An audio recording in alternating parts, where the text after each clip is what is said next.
My name is Brinley. I'm 28, and I thought I knew everything about family loyalty until the day I discovered my parents had secretly handed my golden boy brother Landon the deed to our late grandfather's Manhattan apartment worth over $2 million. What started as a casual family dinner turned into the moment that shattered everything I believed about blood ties and fairness.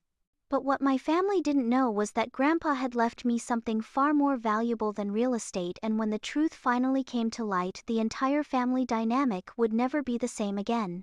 Hey everyone, before we dive into this wild family drama that literally changed my entire life, I'm curious, where are you watching from today? Drop your city in the comments below. And if you're ready for a story that'll make you question everything about family loyalty and karma, make sure to hit that like button and subscribe, because trust me, you won't believe how this all unfolds. The Revenge Chef's Kiss, absolutely perfect. Now let's get into this mess. Growing up in our family was like living in a monarchy where Landon wore the crown and I was barely a court jester. From the moment he took his first breath 3 years before me, my parents treated him like he could do no wrong. While I struggled through school working part-time jobs to pay for my own books and supplies, Landon got everything handed to him on a silver platter: designer clothes, the latest gadgets, a brand new car for his 16th birthday, and of course full college tuition paid without him having to lift a finger. I remember countless family dinners where my achievements were glossed over while Landon's mediocre accomplishments were celebrated like he'd just won a Nobel Prize. When I graduated summa cum laude from college with a degree in accounting, my parents' response was lukewarm. Congratulations followed immediately by gushing about how Landon had managed to pass his business classes I later speedier found out my dad had essentially paid someone to help him complete. The favoritism wasn't just about material things, it was emotional too. When I went through a devastating breakup in my early 20s, my mom's advice was to get over it and focus on finding someone more suitable. But when Landon's girlfriend of 3 months broke up with him, the entire family rallied around him like he was going through the world's greatest tragedy. They took him on a consolation vacation to Hawaii while I was left to pick up the pieces of my own life alone. Grandpa William was different though. He was my mom's father, a sharp-minded real estate investor who'd built a small empire in Manhattan, starting from absolutely nothing. While my parents fawned over Landon, Grandpa William saw right through the golden child facade. He spent countless hours with me, teaching me about property investments, showing me his business ledgers, and most importantly, listening to my dreams and ambitions. He'd often say, "Brinley, you've got the brain and the heart for this business. Your brother's got the charm, but charm doesn't pay the bills or build legacies." Those Saturday afternoons in his rent-controlled apartment on the Upper West Side were magical. The place itself was modest but prime real estate. Grandpa had bought it in the 1972 for practically nothing, and by the time I was an adult, it was worth a fortune. He'd make us tea and show me his collection of property deeds, explaining how he'd slowly acquired buildings throughout the city. "Real estate is about patience and timing, sweetheart," he'd tell me while pointing to various documents. "Most people want instant gratification, but the real money comes to those who understand the long game." I was the only one who visited him regularly after he turned 80. Landon was always too busy with his social life, or his rotating series of get-rich-quick schemes that never panned out. My parents would make obligatory holiday visits, but I could tell they found Grandpa's stories repetitive and his apartment cramped. They'd humor him for an hour or two before making excuses to leave. Meanwhile, I genuinely enjoyed our conversations about everything from market trends to his wild stories about New York in the 60s and 70s. When Grandpa William started showing signs of dementia in his mid-80s, I was the one who helped coordinate his care. I researched assisted living facilities, attended doctor appointments, and made sure his finances were in order. Landon visited maybe twice during those difficult months, both times showing up with my parents and spending most of the visit checking his phone. It broke my heart to see this brilliant man who'd built something from nothing, slowly losing his sharp mind, but at least I was there to hold his hand through it. The funeral was a typical display of my family's dysfunction. Landon gave a moving eulogy about how much he'd learned from Grandpa William, a complete fabrication since he'd barely spent any meaningful time with him in the last decade. My parents sobbed dramatically while I stood there dry-eyed but hollow, knowing I'd lost the one person in the family who truly understood and valued me. The whole service felt like performance art, with everyone playing their assigned roles while I grieved genuinely and quietly. After the funeral, we all gathered at my parents' house for the traditional post-service meal. The conversation inevitably turned to Grandpa's estate, specifically his prized apartment. My mom mentioned offhandedly that they'd need to figure out what to do with the place since maintaining it would be expensive, and none of us really needed it right now. I assumed, perhaps naively, that any major decisions would be made as a family, especially since Grandpa had always emphasized the importance of keeping his legacy intact. That assumption would prove to be spectacularly wrong. What I didn't know was that behind closed doors my parents had already decided that Landon, despite his complete lack of interest in real estate, his terrible financial track record, and his absolute disrespect for Grandpa's memory, would inherit the crown jewel of Grandpa William's portfolio. The apartment that represented decades of hard work, sacrifice, and smart investing would be handed over to someone who saw it as nothing more than a convenient asset to cash in on. Looking back, I should have seen the signs. The whispered conversations that stopped when I entered rooms, the way my parents exchanged glances when the topic of Grandpa's apartment came up. Landon's suddenly improved mood in the weeks following the funeral despite his supposed grief. But I was still operating under the illusion that family meant fairness, that love meant equality, and that my years of devotion to Grandpa William would count for something when it mattered most. The golden child syndrome in our house was so deeply ingrained that it felt like natural law.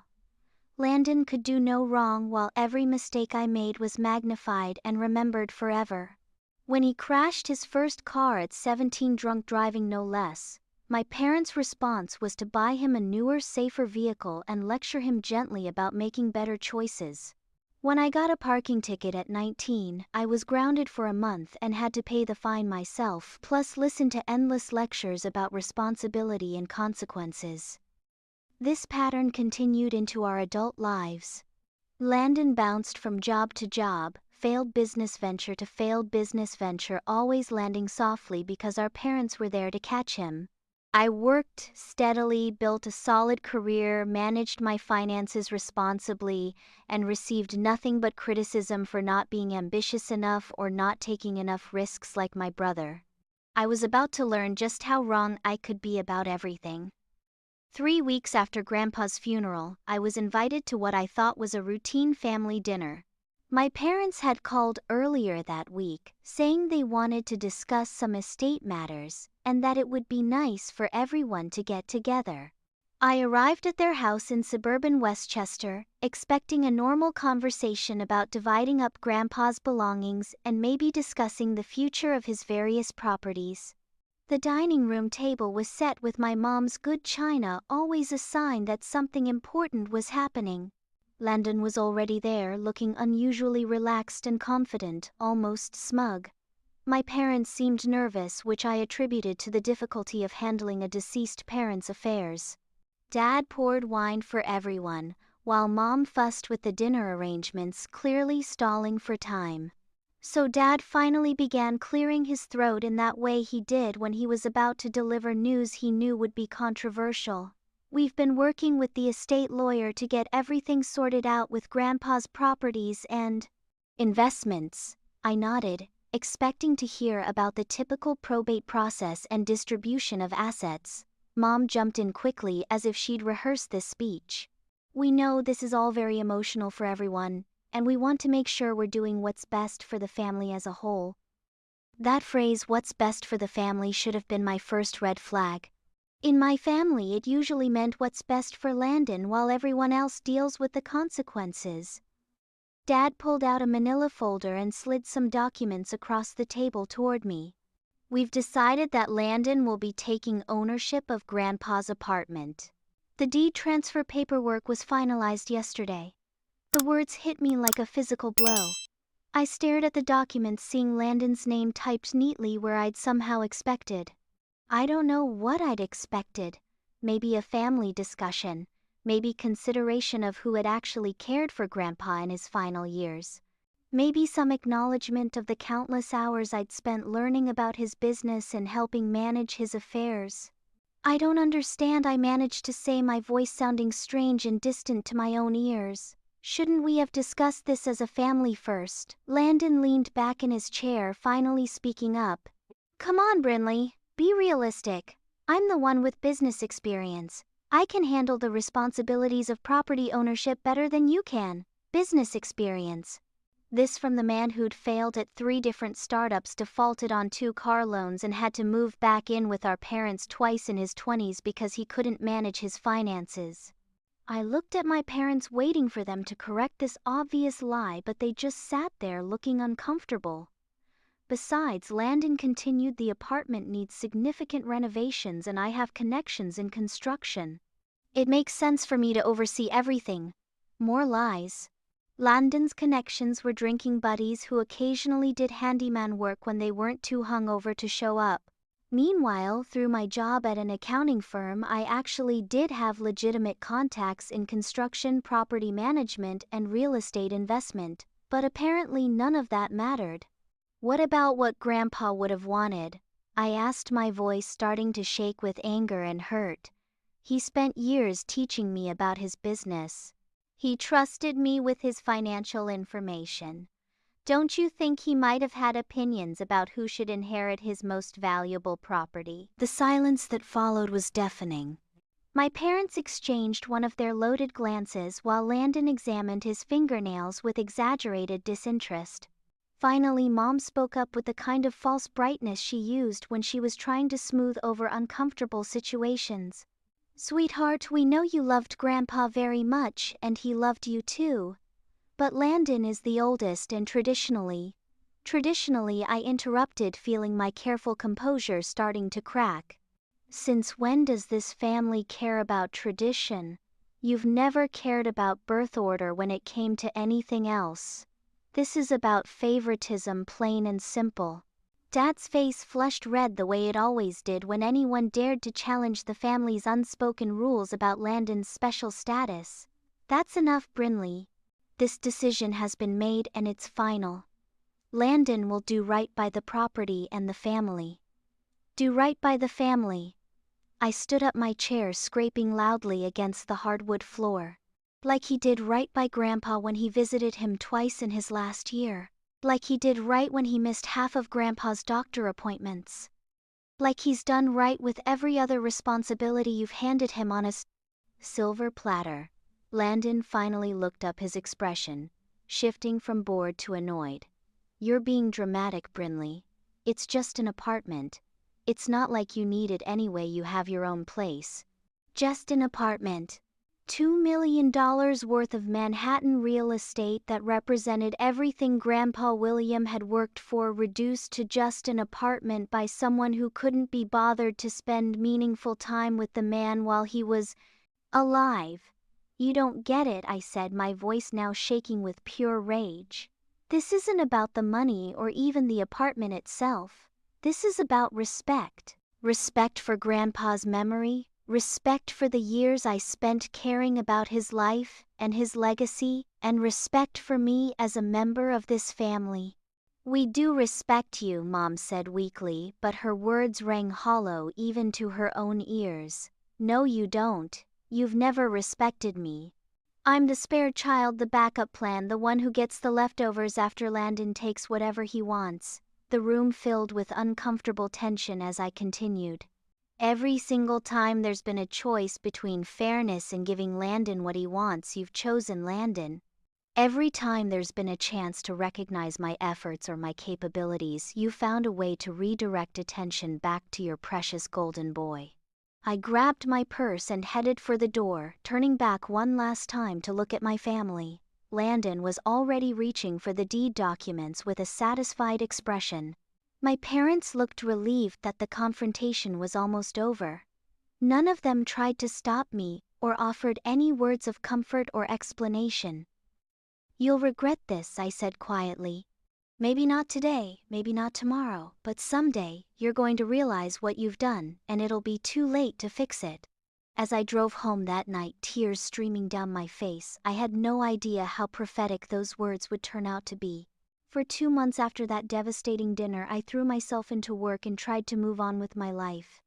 I avoided family gatherings, ignored my parents' half-hearted attempts to smooth things over, and watched from a distance as Landon began the process of renovating Grandpa's apartment.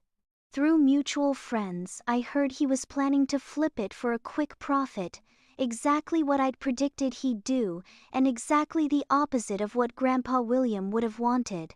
The turning point came on a rainy Thursday evening in October. I was working late at the office reviewing client files when my phone rang. The caller ID showed a number I didn't recognize, but something made me answer it anyway. "Is this Brinley Patterson?" asked an elderly male voice. "Yes, this is Brinley." "Who's calling? My name is Harold Weinstein.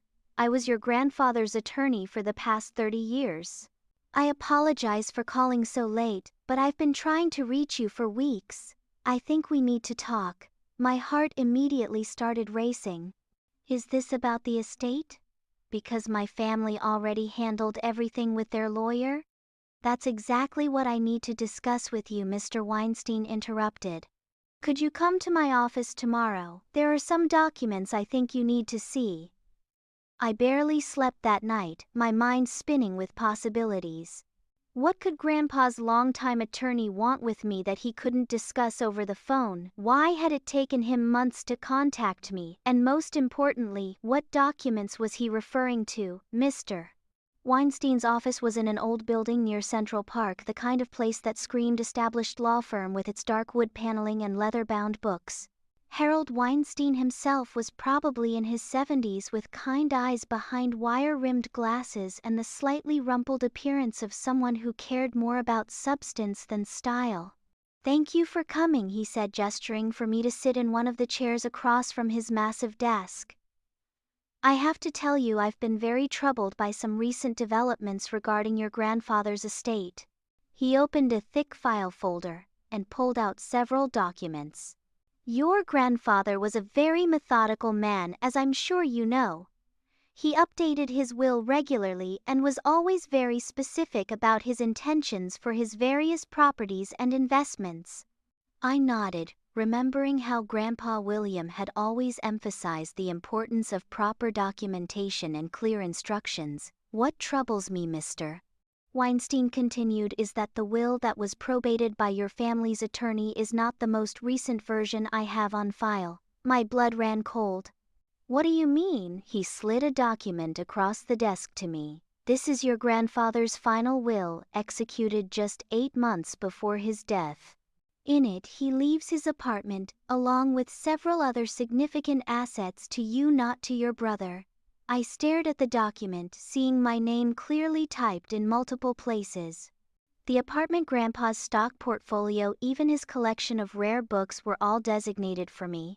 Landon was mentioned in the will, but only as a recipient of a modest cash bequest.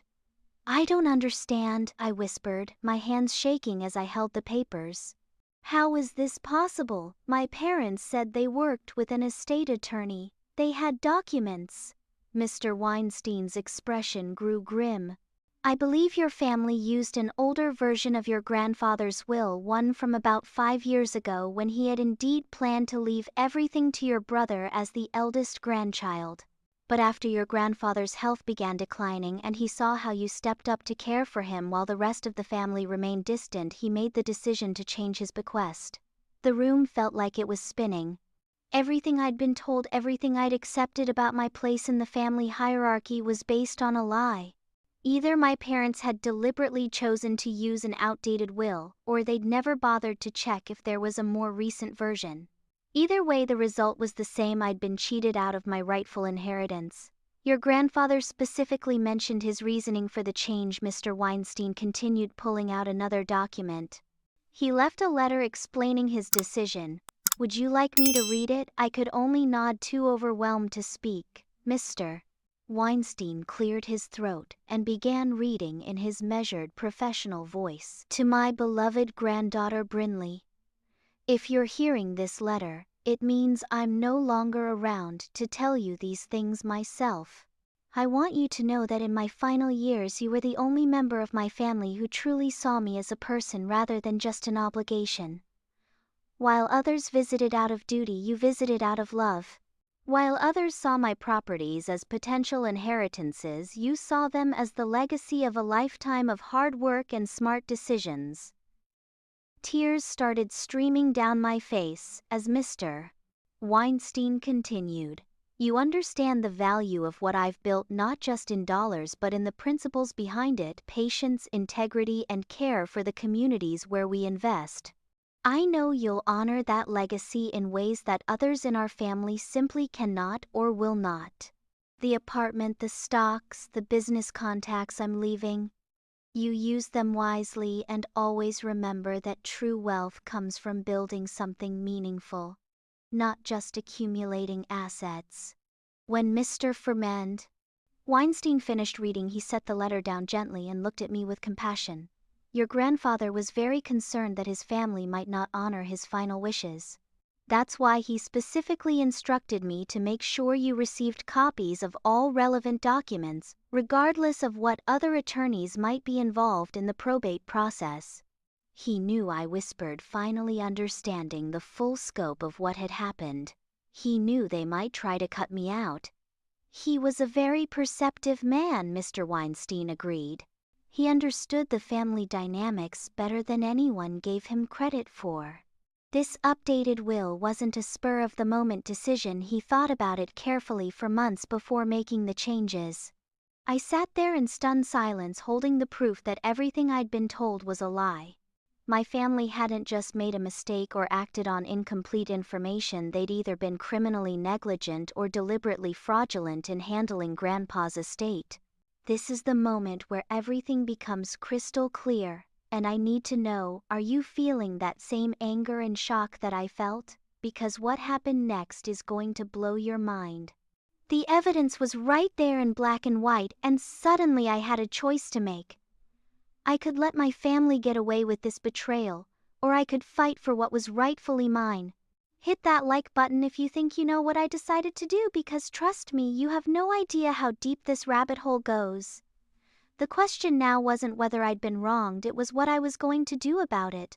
And thanks to Grandpa William's foresight, I had all the ammunition I needed to bring the whole house of cards crashing down.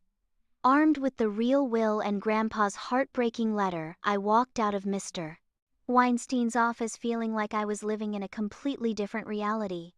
Everything I'd accepted about my family's decision suddenly looked like what it actually was: either gross negligence or deliberate fraud. The question now was what I was going to do about it. My first instinct was to call my parents immediately and confront them with the evidence, but Mr. Weinstein had advised against it. If this was an innocent mistake, he'd said, they'll be horrified and immediately work to correct it. But if it was deliberate, confronting them now will just give them time to come up with excuses or potentially destroy evidence. Instead, he suggested I gather more information about exactly how the estate had been handled. Find out which attorney they used when the probate was filed, and most importantly, whether they actively searched for all of your grandfather's legal documents or just used whatever they had lying around. That weekend I drove to my parents' house under the pretense of trying to repair our relationship. I told them I'd been thinking about our fight and wanted to understand the estate process better so I could make peace with their decision. They seemed relieved that I was apparently backing down, and Dad was surprisingly open about the details. We used Johnson and Associates, he told me proudly.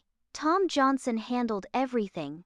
Very efficient, the whole process was wrapped up in just 6 weeks. 6 weeks, Mr. Weinstein had told me that a proper estate search typically took 3 to 4 months, especially for someone like Grandpa William who had multiple properties and business relationships.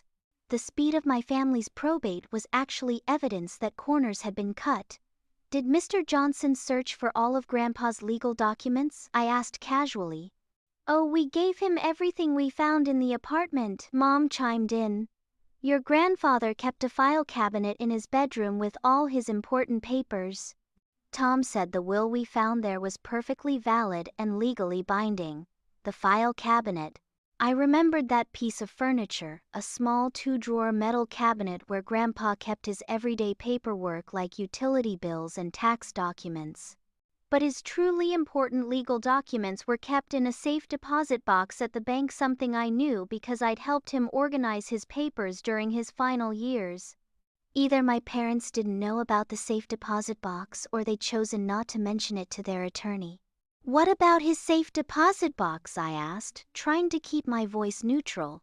My parents exchanged a quick glance, the kind that spoke volumes about guilty knowledge. We found a key, Dad admitted slowly, but Tom Johnson said it probably wasn't important. He said the will we had was recent enough and legally valid. We didn't want to complicate things unnecessarily. There it was. They'd known about the safe deposit box but had chosen not to investigate it further.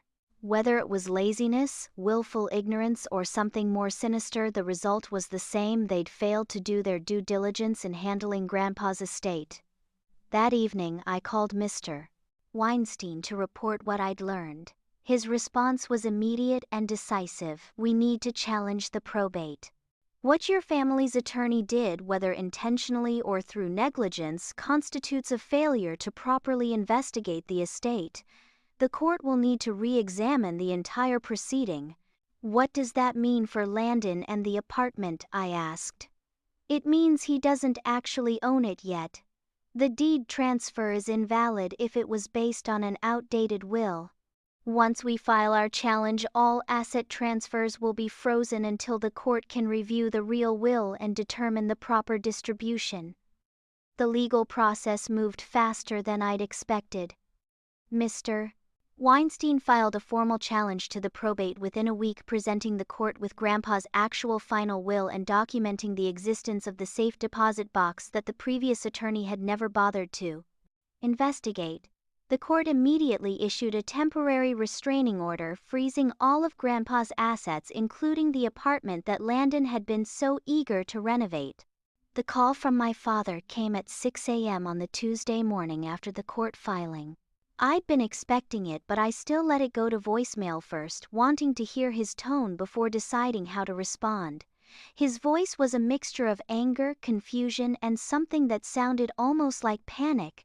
Brinley, what the hell is going on? We got papers from some lawyer saying the estate is being challenged. Tom Johnson is telling us there might be problems with the will we used. You need to call me back immediately and explain what you think you're doing. When I finally called him back, the conversation was explosive.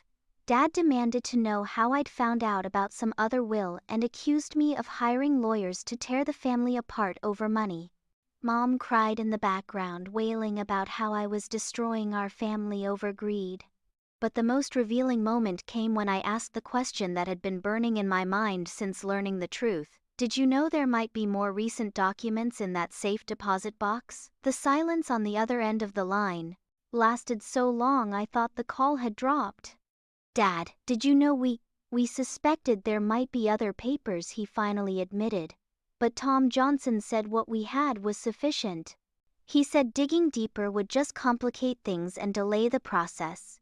So you chose not to investigate further. Another long pause. Brinley, you have to understand. Landon needed this opportunity. You're doing fine on your own, but he's been struggling. We thought this would help him get his life together. There it was. The admission I'd been dreading and expecting in equal measure. They'd suspected there might be more recent documents, but they'd chosen not to look because it might have interfered with their plan to give Landon another unearned advantage. You stole from me, I said quietly.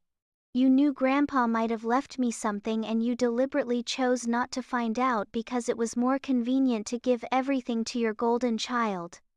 It's not stealing, Dad exploded. Landon is family too. We were trying to do what was best for everyone. No, I said, my voice steady despite the tears streaming down my face. You were doing what was easiest for you. What let you keep pretending that Landon deserves everything while I deserve nothing? I hung up the phone and didn't answer when they called back repeatedly over the next hour. The battle lines were drawn and there was no going back now. The next few weeks turned into a legal and emotional nightmare that exposed just how deep the dysfunction in my family ran. As Mr. Weinstein had predicted, the court's investigation into the estate revealed a pattern of negligence that bordered on malpractice. Tom Johnson, the attorney my parents had hired, had apparently made a career out of quick and dirty probate cases that maximized his fees while minimizing his actual work. When questioned under oath, Johnson admitted that he'd never asked my parents about additional legal documents, never searched for safe deposit boxes, and never performed the due diligence that state law required for estate proceedings. He'd simply taken the will my parents provided, filed the necessary paperwork, and collected his fee. The fact that he'd potentially disinherited the rightful beneficiary apparently hadn't concerned him. But the real bombshell came when the court ordered a full audit of how Grandpa's assets had been handled since the original probate. Landon, it turned out, had been even busier than I'd realized.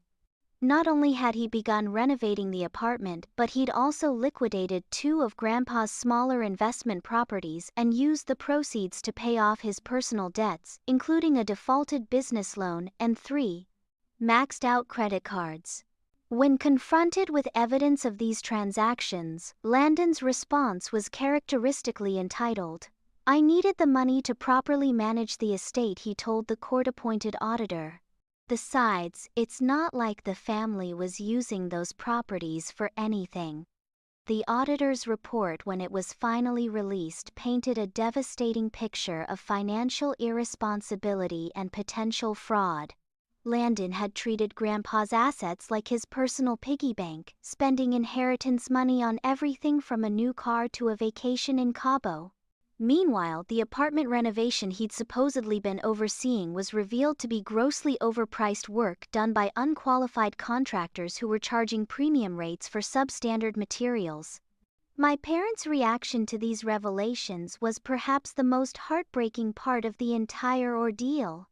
Instead of being horrified by Landon's behavior or apologetic about their role in enabling it, they doubled down on defending him.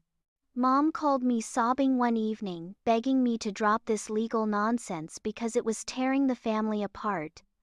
Landon made some mistakes, she pleaded, but he's trying to do the right thing.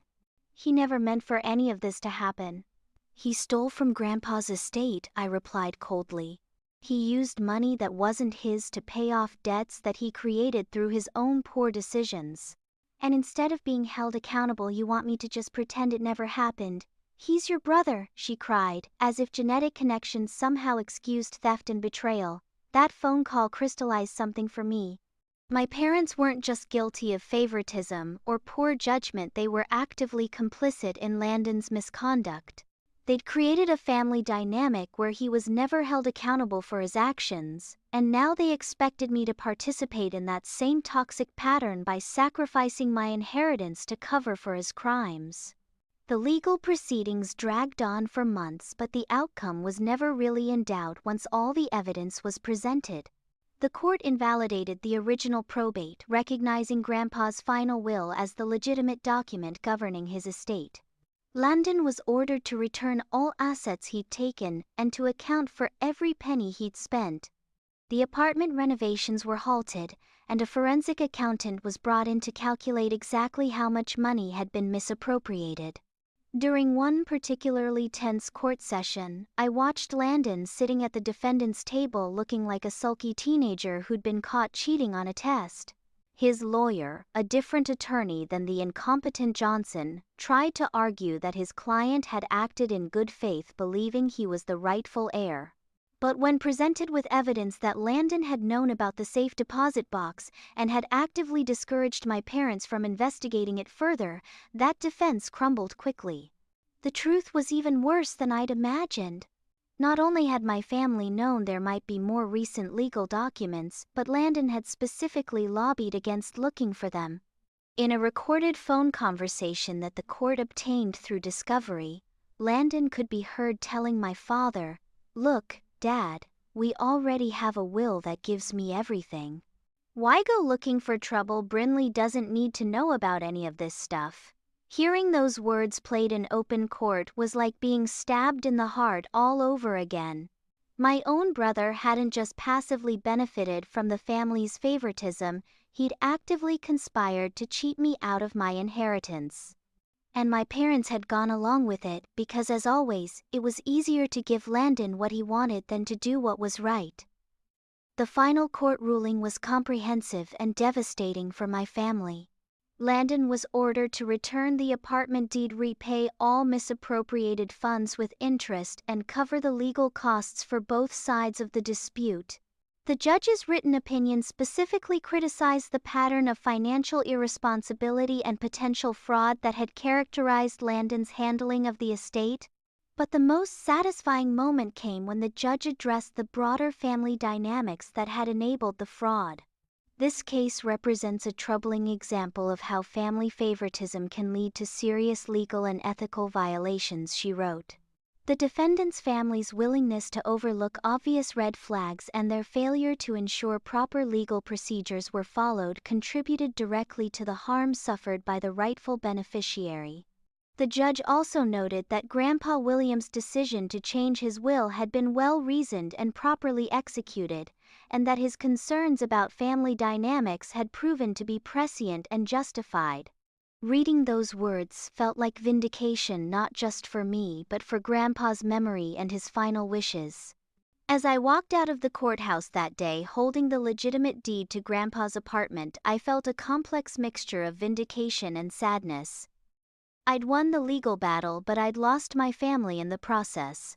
My parents hadn't spoken to me since the court ruling, and Landon had sent a series of angry, threatening text messages before blocking my number entirely. But for the first time in my life, I felt like justice had actually been served.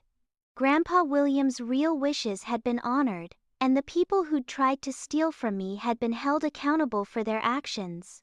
6 months after the court ruling, I was standing in Grandpa William's apartment, my apartment now, watching the sunrise paint the Manhattan skyline in shades of gold and pink. The space looked completely different than it had during Landon's botched renovation attempt. Working with legitimate contractors and using the money Grandpa had actually left for property improvements, I'd restored the apartment to honor his memory while updating it for modern living. The hardwood floors that Landon's construction buddies had nearly ruined with cheap equipment and careless work were now gleaming with their original luster. The kitchen had been thoughtfully modernized with high-quality appliances and finishes that complemented the apartment's vintage character. Most importantly, I'd created a small office space where I could manage what had become a thriving property investment business, exactly what Grandpa William had hoped I'd do with his legacy. The financial recovery had been more challenging than the renovation. Landon had managed to spend or waste nearly $300,000 of estate money before the court intervened. Getting it back required liquidating most of his assets, including the car he'd bought with Grandpa's money and the expensive watch collection he'd been building. The court had been unsympathetic to his claims of financial hardship, pointing out that he'd created his own problems through reckless spending and poor decision-making. My parents had been forced to take out a second mortgage on their house to help cover Landon's debt to the estate. The irony wasn't lost on me. For years they'd lectured me about financial responsibility while enabling Landon's spending sprees. Now they were personally paying the price for their golden child's mistakes. The family relationships I'd expected to lose forever remained fractured, but in ways I hadn't anticipated. My parents occasionally reached out with awkward attempts at reconciliation, usually around holidays or birthdays. Their messages followed a predictable pattern, expressions of regret that things had gotten so complicated, vague suggestions that we should put all this behind us, and careful avoidance of any actual accountability for their actions. Landon, on the other hand, had doubled down on his victim narrative. Through mutual acquaintances, I heard that he was telling anyone who'd listen that I'd stolen his inheritance through legal technicalities and manipulation of a senile old man. The fact that Grandpa had been mentally sharp until his final months, and that the will was written years before his dementia diagnosis, apparently didn't matter to Landon's version of events. But the most unexpected development came from my extended family. Grandpa William's sister, my great-aunt Ruth, reached out to me after hearing about the court case through family gossip. At 92, she was sharp as a tack and had plenty to say about the situation. "Your grandfather always said you were the smart one," she told me during our first phone conversation. "He worried that your parents couldn't see past their favoritism to recognize your potential. I'm glad he found a way to make sure you got what you deserved." Through Aunt Ruth, I learned that Grandpa's concerns about family dynamics went back years. He'd apparently discussed his inheritance plans with her multiple times, expressing frustration about Landon's entitled attitude and my parents' unwillingness to hold him accountable. "He said Landon saw his properties as lottery tickets," Aunt Ruth recalled, "but you saw them as a responsibility and an opportunity." The vindication felt good, but what felt even better was proving Grandpa right about my potential. Using the knowledge he'd taught me and the seed money from his estate, I'd started acquiring my own properties throughout the city. Unlike Landon's get-rich-quick schemes, my approach was methodical and patient, exactly what Grandpa had always preached. Within a year of taking control of my inheritance, I'd purchased 2 small apartment buildings in up-and-coming neighborhoods, renovated them thoughtfully, and was generating steady rental income while building long-term equity. The business was profitable enough that I'd been able to quit my accounting job and focus on real estate full-time, just as Grandpa had always encouraged me to do. The success felt sweet, but it also felt earned in a way that Landon's handouts never had. Every property I bought, every renovation I completed, every tenant relationship I built, was a testament to the lessons Grandpa had taught me about hard work, integrity, and long-term thinking. I was living proof that his faith in me had been justified. The most poetic justice came when Landon's continued poor decision-making led to consequences my parents couldn't shield him from. Unable to find steady work after his reputation in the family business community was damaged by the court case, he'd attempted yet another failed startup venture. This time, however, there was no family money to bail him out when it inevitably collapsed. At 31, he was living in my parents' basement again, still convinced that his problems were everyone else's fault. Meanwhile, I was thriving in ways that went far beyond financial success. For the first time in my life, I felt valued for my actual contributions rather than tolerated as the spare child. The tenants I worked with respected my professionalism and fairness.